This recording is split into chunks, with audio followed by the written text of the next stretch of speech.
నిన్నటి సుప్రీంకోర్టు యొక్క డైరెక్షన్ ఆ 100 ఎకరాలు ఎప్పుడు రిస్టోర్ చేస్తారు, ఎక్కడైతే మీరు చెట్లు కొట్టేసి ఆ పర్యావరణాన్ని అతలాకుతలం చేసినారో ఎప్పుడు మళ్ళీ తిరిగి పునరుద్ధరిస్తారు, ఎట్లా పునరుద్ధరిస్తారు అనే స్పష్టమైన ఒక రోడ్ మ్యాప్తో రండి.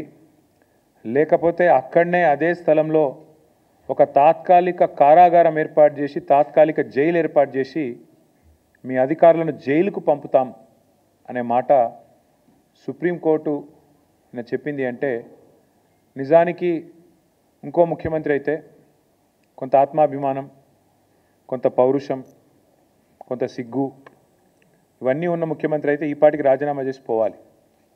కానీ అక్కడ ఉన్నది రేవంత్ రెడ్డి. ఆయన కిందాక నేను చెప్పిన ఇలాంటి ఏవి కూడా లేవు కాబట్టి సహజంగానే దులుపుకొని పోతూ ఉన్నారు. కానీ నిన్న సుప్రీంకోర్టు డైరెక్షన్ ఏదైతే ఉందో ఇది 100 ఎకరాలు వెంటనే పునరుద్ధరించాలనేది, ఇది విద్యార్థుల విజయం, ఇది హైదరాబాద్ సెంట్రల్ యూనివర్సిటీ యొక్క ప్రొఫెసర్ల విజయం. నిజంగా చెప్పాలంటే ఈ రాష్ట్రంలోని, ఈ దేశంలోని పర్యావరణ ప్రేమికుల విజయంగా చెప్పక తప్పదు.